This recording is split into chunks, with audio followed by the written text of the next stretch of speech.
So for some reason when we're doing this, we can't figure out to watch the whole video, but if you give it a little bit of a curl on those, right?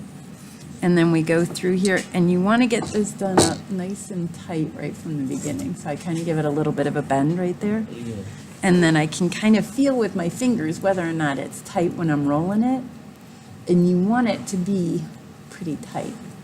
So you see how it's like that? Like it's nice and pin tight, right? So I'm gonna roll it all like that.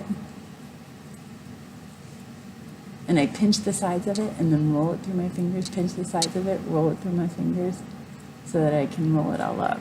Then once I get it rolled up, I want to just let it expand a little bit so it's pretty. Okay, where's the glue at, Bo? And then I'm going to use the tiniest little bit of glue. That's too much.